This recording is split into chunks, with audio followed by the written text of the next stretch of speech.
T24 payung. Bukan hal yang mudah mengutarakan semua itu kepada ayah dari wanita yang diam-diam dia kagumi. Tapi Arga berhasil melewati fase itu. Dia bukanlah laki-laki yang sempurna. Tapi dia ingin menyempurnakan agamanya dengan cara yang paling sempurna menurutnya. Mengenal wanita itu dengan caranya. Bukan dengan cara mengumbar kata romantis atau rayuan semata. Apalagi sampai menjemput atau menurunkan wanitanya di depan gang rumah. Sesampainya di apartemen, Arga langsung membanting tubuhnya di ranjang. Lalu mengguling-gulingkan tubuhnya. Seperti anak remaja SMA yang sedang dimabuk cinta. Jika remaja SMA itu baru selesai menyatakan cinta dan diterima. Berbeda dengan Arga. Dia menyatakan cinta kepada ayah dari wanitanya. Tapi perjuangan belum berakhir. Karena keputusan akhir tetap ada di Hanaya. Di rumah Hanaya seperti biasa saat malam mereka meluangkan waktu berbincang. Tadi ayah sama Pak Arga ngobrolin apa sih? Serius banget. Tanya Hanaya. Rahasia antara dua lelaki. Jawab sang ayah sambil menyeruput kopinya. Wah bahaya tuh teh. Kalau udah pakai rahasia-rahasiaan. Sahut Ardana. Urusan laki-laki dewasa. Kamu fokus aja ke kuliah. Balas sang ayah menyentil kening Ardana. Kenapa pada kepo sih? Mungkin Pak Arga lagi bertukar pikiran. Salahnya di mana? Sahut ibu. Ayah sama Pak Arga itu lumayan dekat loh teh. Sering ke warung lagi. Ujar Artika. Beneran ya? Tanya Hanaya. Ya lumayan sering lah. Jawab ayah. Kok Naya gak tahu? Tanya Hanaya. Isi teteh. Emang teteh siapa Pak Arga? Suka-suka Pak Arga dong. Kecuali teteh udah jadi istrinya baru Pak Ark laporan deh dia mau kemana. Timpa Artika. Yei. Bukan gitu juga dek. Ya aneh aja ayah kok gak pernah cerita bos teteh makan di warung. Balas Hanaya. Tapi aku setuju loh kalau teteh sama Pak Arga. Ujar Ardana. Ngacok ah. Kenapa jadi obrolan kemana-mana coba? Balas Hanaya. Tapi beneran loh Nay. Gimana seandainya Nak Arga ada niatan serius? Tanya ibu. Jalani aja. Gak usah berandai-andai ah bu.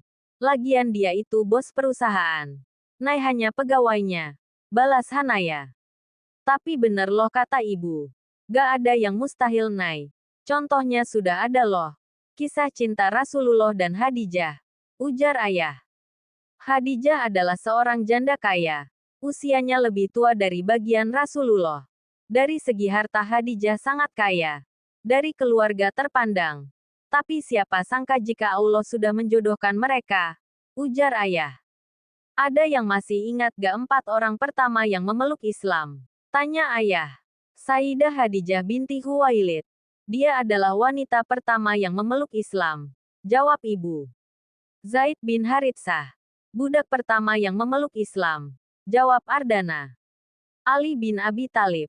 Anak dari paman Rasulullah yaitu Abi Thalib. Dia adalah anak laki-laki pertama yang memeluk Islam. Dan menjadi menantu baginda Rasulullah. Yaitu menjadi suami dari Sayyidah Fatimah Az-Zahra. Jawab Hanaya. Abu Bakar Al-Siddiq. Pria dewasa pertama yang memeluk Islam.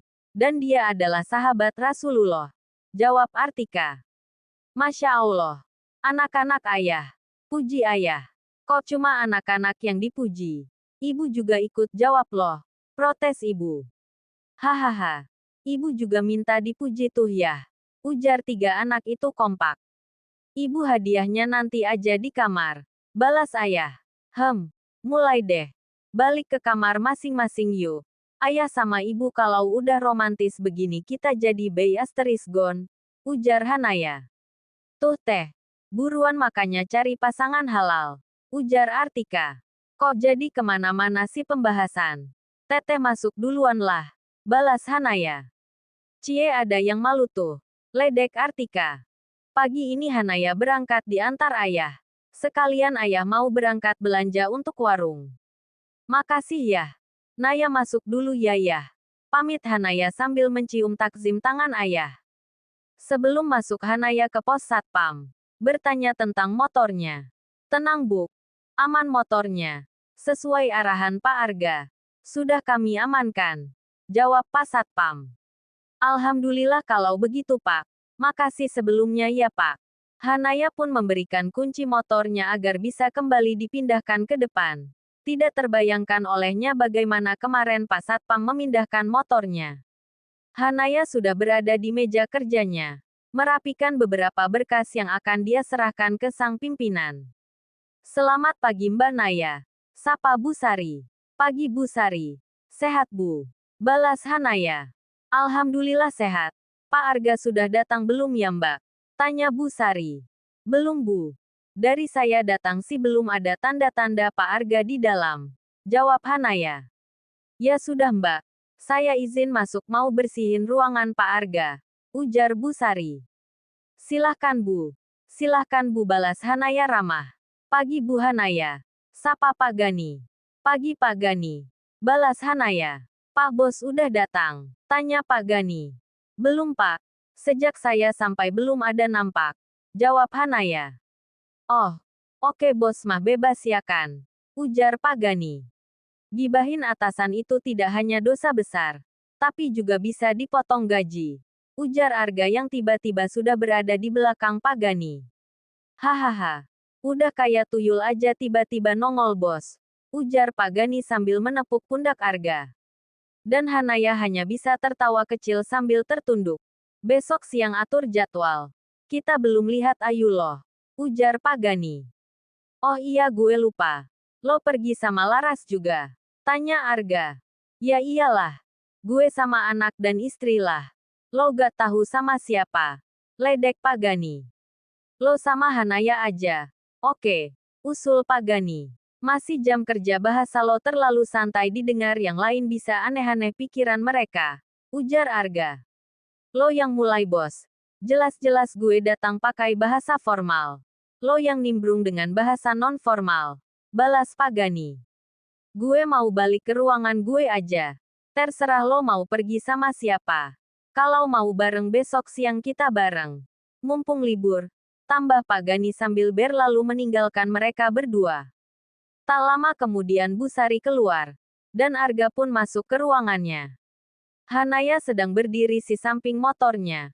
Melihat ke sekeliling. Langit nampak menghitam. Astagfirullah. Mana gak kebawa lagi mantelnya. Guman Hanaya.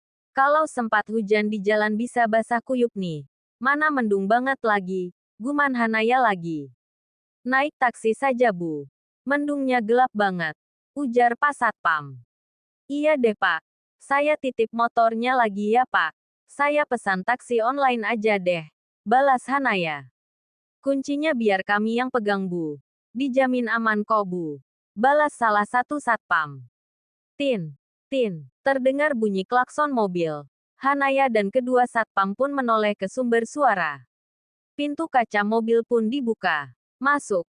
Biar saya antar. Ujar Arga. Saya pesan taksi online saja Pak. Balas Hanaya. Udah buruan masuk saja. Biar saya antar. Sebentar lagi jatuh tuh air hujan. Ujar Arga lagi. Iya Bu. Sama Pak Arga saja. Sini kuncinya Bu. Motor aman dengan kami. Hanaya pun menyerahkan kunci motornya ke Pak Satpam. Dan Hanaya pun masuk ke dalam mobil Arga. Setelah seatbelt terpasang, Arga pun melakukan mobilnya menuju kediaman Hanaya. Tak berselang lama hujan pun turun. Maaf Pak lagi-lagi harus ngerepotin Pak Arga. Ujar Hanaya. Gak ada yang merasa direpotkan. Oh ya besok jadi mau ikut Gani lihat Ayu dan anaknya. Tanya Arga. Insya Allah. Mungkin nanti ngajak Artika. Jawab Hanaya. Besok siang saya jemput. Kita pergi bareng. Artika diajak juga boleh. Ujar Arga. Tapi Pak, gak enak kan kalau kita pergi sendiri-sendiri. Nanti kesannya sekretaris dan bos gak akur. Balas Arga. Entah memang itu alasannya sebenarnya atau hanya sekedar alasan karena malu untuk ngajak secara terbuka. Hanya Arga lah yang tahu niatnya itu. Baiklah Pak. Pasrah Hanaya. Tiba-tiba handphone Hanaya berdering. Tertulis nama Riana di layar handphonenya. Pak saya izin angkat telepon dulu bisa Pak? Izin Hanaya. Silahkan. Siapa tahu penting. Jawab Arga dengan mata fokus ke depan. Karena hujan lebat membuat jalanan agak kabur desen, dia harus super fokus. Assalamualaikum warahmatullahi wabarakatuh. Nah, salam Kanaya. Waalaikumsalam Nay. Lagi gimana? Udah balik? Tanya Riana. Nih lagi di jalan. Hujan lebat jadi gak bisa cepat-cepat. Jawab Hanaya. Nay, besok malam anak-anak ngajak ngumpul. Pas kebetulan Bayu lagi di sini. Bisa? Tanya Riana. Bayu lagi di sini. Tanya Hanaya dan sekilas melihat ke arah Arga. Kening Arga nampak sedikit mengerut bahwa nama Bayu disebut. Iya. Dia ada project di sini. Ngajak kita kumpul. Jawab Riana. Mau di mana kumpulnya? Tanya Hanaya. Di rumah kamu aja ya. Kangen sama masakan ibu. Balas Riana. Mendengar kata kangen masakan ibu membuat Hanaya tertawa sekilas. Oke. Nanti Naya bilang ke ibu kalau kalian mau kumpul di rumah dan kangen juga sama masakan ibu. Balas Hanaya. Berarti oke ya. Besok malam. Ujar Riana memastikan. Oke. Balas Hanaya. Dan sambungan telepon pun terputus. Bayu. Di sini. Tanya Arga saat telepon sudah terputus. Iya Pak. Teman-teman besok malam pada ngajak kumpul di rumah. Pak Arga kalau mau ikutan. Kan kemarin gak sempat mau ngopi sama Bayu. Jawab Hanaya. Emang boleh. Itu kan acara kamu dan teman-teman sekolah dulu. Tanya Arga. Ya bolehlah Pak. Rencana sih saya juga mau ngundang anak-anak divisi perencanaan. Oke deh. Balas Arga. Mobil Arga pun sudah berhenti tepat di depan rumah Hanaya. Tunggu di sini. Jangan turun dulu. Titah Arga. Arga pun meraih payung yang ada di kursi belakang. Arga keluar dari mobil dengan memakai payung. Lalu menuju pintu mobil di mana Hanaya duduk. Lalu membukanya. Ayo keluar. Mau di dalam aja. Ujar Arga. Bukan mau di dalam saja. Tapi sikap Arga kali ini cukup membuat Hanaya sedikit salah tingkah dibuatnya. Tangan kiri Arga memegang gagang payung. Dan tangan kanan Arga tepat di pintu mobil bagian atas. Menjadi benteng agar Hanaya tidak terjedut saat keluar. Pak Arga gak perlu sampai seperti ini. Saya bisa lari sebentar. Ujar Hanaya saat sudah berdiri sejajar dengan Arga. Udah ayuk saya antar sampai teras. Kalau kelamaan berdiri di sini kita tetap bisa basah. Ujar Arga. Sebenarnya dia juga tak kalah berdebar di posisinya saat ini. Jantung Hanaya seakan mau keluar dari sarangnya. Tapi dia berusaha mengendalikannya. Berjalan beriringan dengan satu payung. Pak Arga gak mampir dulu? Tanya Hanaya saat sudah di teras rumah. Salam aja buat ayah dan ibu. Saya langsung saja. Besok jam 10 saya jemput ya. Karena harus cari kado dulu. Balas Arga dan Hanaya hanya bisa mengangguk kepalanya. Saat Arga telah pergi, Hanaya langsung membuang napas panjang sembari menyentuh dadanya. Dirasakan irama jantungnya yang sangat kencang. Cie yang diantar. Satu payung lagi. Goda Artika sambil menepuk pundak sang kakak. Jadi ngintip nih ceritanya. Sambil menjewer telinga Artika yang tertutup jilbab. Sakit teh. Bukan ngintip. Tapi lihat dari balik kaca. Jawab Artika. Sama aja non. Itu ngintip. Sering-sering aja hujan ya kan teh. Biar diantara terus. Goda Artika lagi. Kamu ya dek. Geram Hanaya tapi sayangnya Artika sudah ngacir menuju kamarnya. Hanaya pun menuju kamarnya. Dan segera membersihkan diri. Ada sebuah pertanyaan besar sebenarnya. Tapi tidak akan mungkin dia utarakan. Sikap Arga saat di luar jam kerja sebenarnya cukup mengusiknya. Tapi dia tidak mungkin mempertanyakan itu semua langsung kepada Arga. Hanaya berusaha menepis semua itu. Ada rasa takut terulang lagi. Karena berharap kepada yang tak pasti itu sungguh menyakitkan. Luka tak berdarah. Tapi cukup membuatnya tak berdaya. Apa yang terjadi dulu itu cukup sekali dan gak akan mau dia ulang lagi.